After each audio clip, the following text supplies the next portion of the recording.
Hello दोस्तों। आज के इस क्लास में आपका स्वागत है। जैसा कि मैं आपको पीछे के लेक्चर में क्या बताया था, पुष्यभूति वंश और हर्षवर्धन के बारे में। ये किस चैप्टर से संबंधित है? गुप्तोत्तर काल, पोस्ट गुप्ता पीरियड। ठीक। तो हर्षवर्धन के बारे में भी हम लोग चर्चा कर चुके हैं। और हर्षवर्धन के समय ही एक चीनी यात्री आया था। क्या नाम था उसका? मैंने बताया था, हर्ष फेनसांग।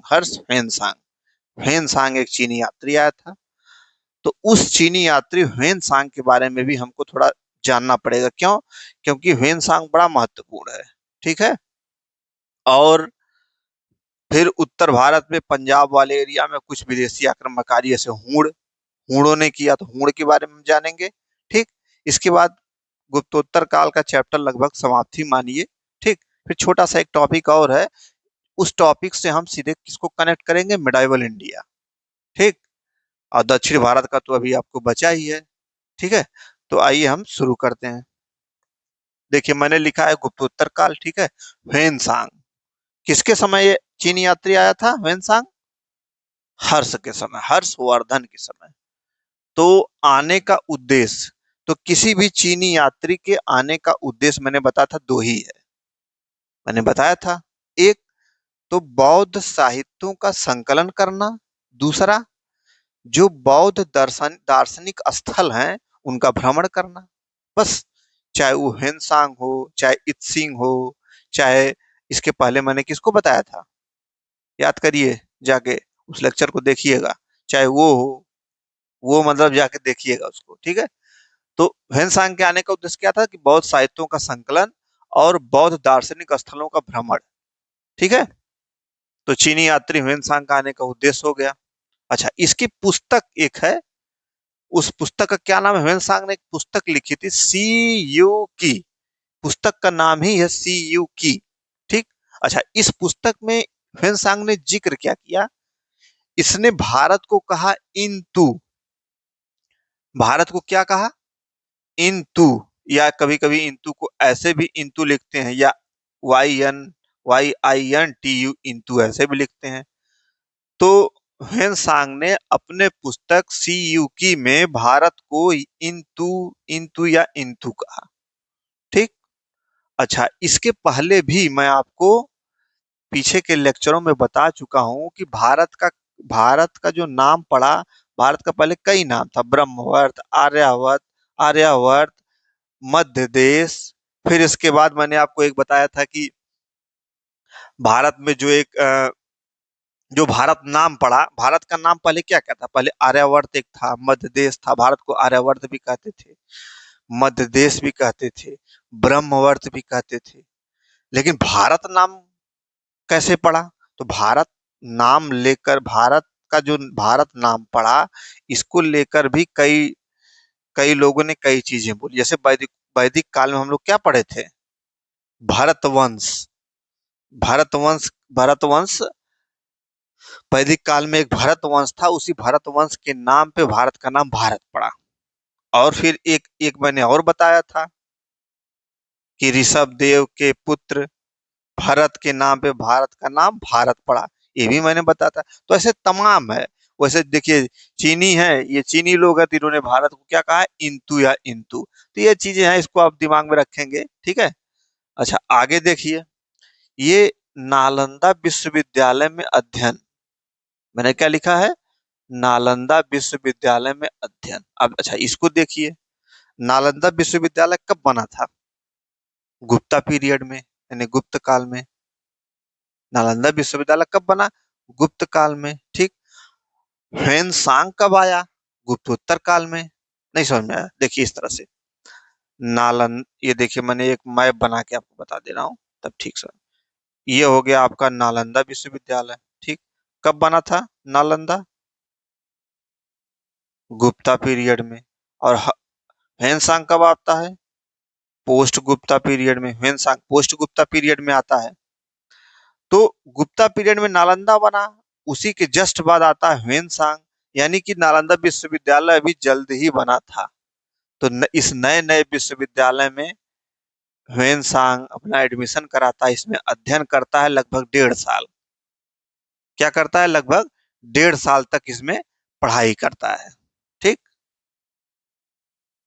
हर्ष के समय, और पढ़ाई करता है तो ये भी बोलता है कि जो मेरा खर्चा चलता था, मैंने ह्वेनसांग का जो खर्चा कैसे चलता था, वो लिखता है अपनी पुस्तक में, बताता है कि हर्ष ने कुछ गांवों को दान दिया था।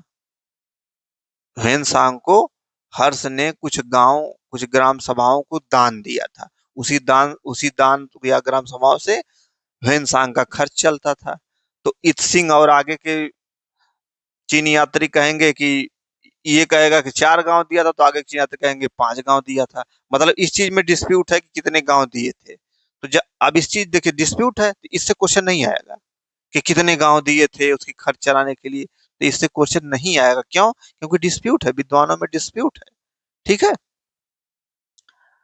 तो नालंदा विश्वविद्यालय नया नया था, ह्वेनसांग आया, इसमें अपना 1.5 साल तक लगभग अध्ययन किया, और इसका खर्चा कैसे चलता था मैंने आपको बता ही दिया। ठीक है। अच्छा, आगे देखिए, कांची के पल्लव शासक नरसिंह वर्मन दक्षिण भारत। अच्छा हाँ, एक चीज और देखिए, देखिए मैंने लिखा है ना कांची के पल्लव शासक नरसिंह, ये इसका क्या मतलब है? हर्ष का साम्राज्य उत्तर भारत में था, यहाँ हर्ष है, माने हर्ष मतलब हर्षवर्धन, हर्षवर्धन का साम्राज्य उत्तर भारत में था। तो हर्षवर्धन के समय ह्वेनसांग आया, यानी कि हर्ष से मिलने ह्वेनसांग आया। ठीक, और दक्षिण भारत में एक शासक था, उसका पल्लव शासक था, कांची का पल्लव शासक नरसिंह वर्मन, ये दक्षिण भारत में था। तो यहाँ भी ह्वेनसांग आया, इससे भी मिला, यानी कि हर्ष से भी मिला और नरसिंह वर्मन से भी मिला। तो अब क्वेश्चन अगर पूछा जाए आपसे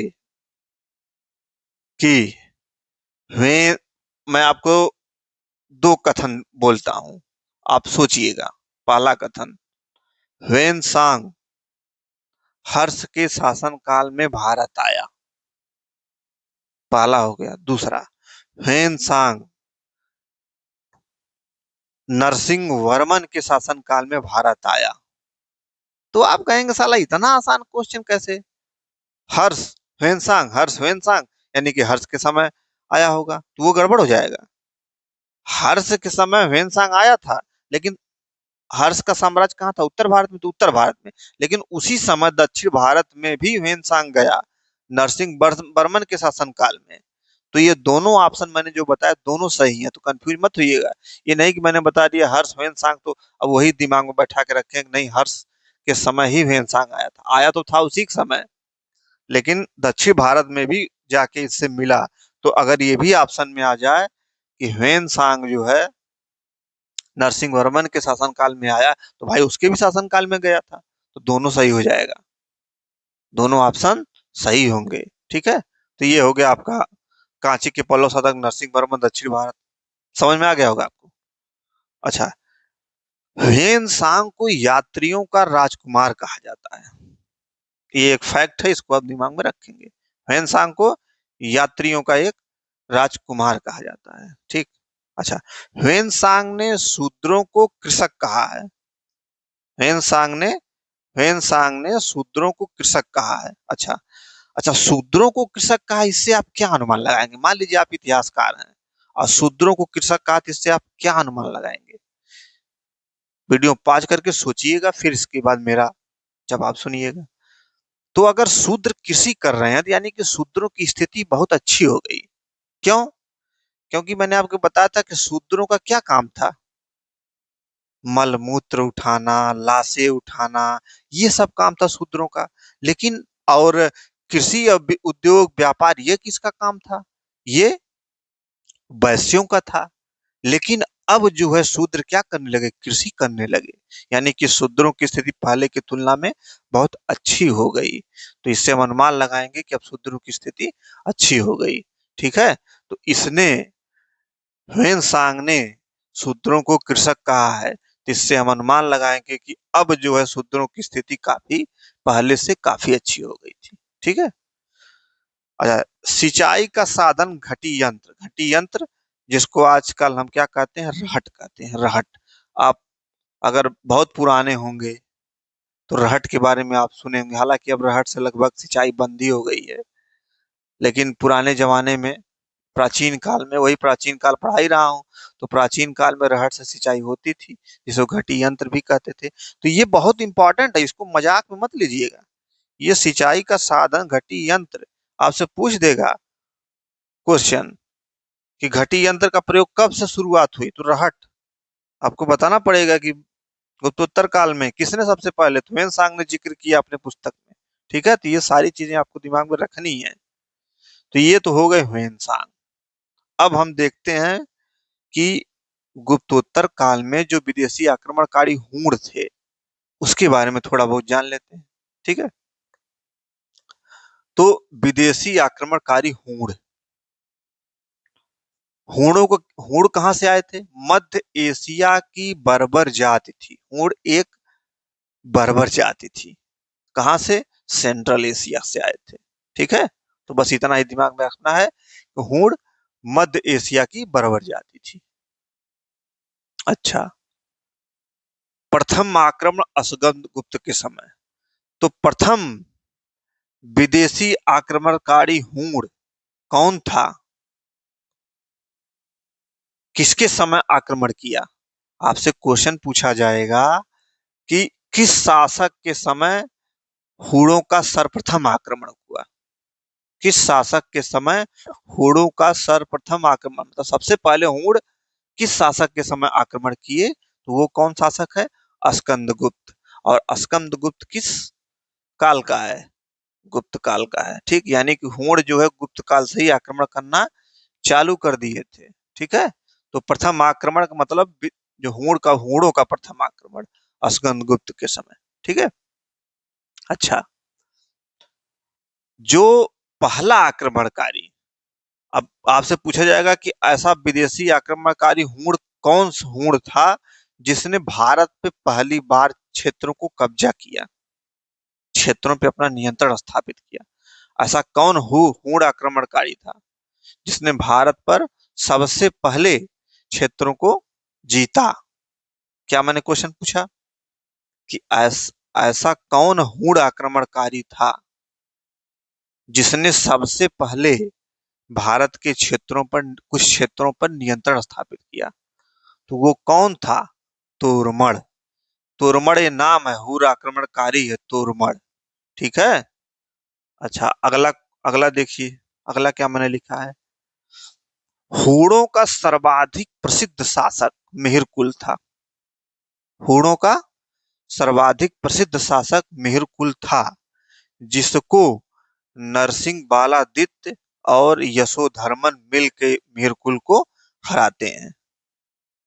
ठीक है, तो बस हूण में इतना ही आपको पढ़ना है। मिहिरकुल क्या था? हूणों में सबसे प्रसिद्ध हूण आक्रमणकारी था ये। लेकिन इसको किसने प्रसारित, हराया? नरसिंह बालादित्य और यशोधर्मन दोनों मिल के मिहिरकुल को हराते हैं। ठीक है, तो इस तरह से, अच्छा एक चीज और है कि इन चीजों को आप, जैसे मैं बता रहा हूं ऐसे ही आप वीडियो को देखिए। ठीक, फिर कॉपी पेन से इसको नोट कर लीजिए, फिर बंद करिए। इसके बाद चिंतन मनन करिए, कैसे कैसे मैंने बताया, बस उसको दिमाग में फिट करिए। ठीक, इसके बाद आप क्वेश्चन सॉल्व करिए। एक तरीका ये हो गया, या एक तरीका हो गया कि लिख डालिए उसको, सारे कॉपी बंद करके कॉपी पे लिख डालिए कि हाँ इसके बाद ये हुआ, हाँ इसके बाद ये, कंसेप्ट से। तो आपको रटना नहीं पड़ेगा, और क्वेश्चन आप देखिए हल करिएगा तो एकदम आसानी से हल होगा। ठीक है, अब आगे के लेक्चर में हम क्या पढ़ेंगे? हर्षवर्धन। हर्षवर्धन के बारे में तो हम लोग पढ़ चुके हैं।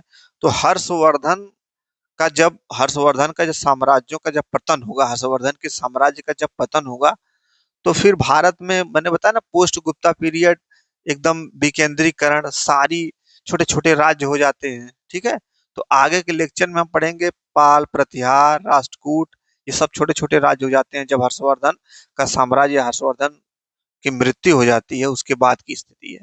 ठीक, तो आपसे मिलते हैं अगले लेक्चर में। Thank you.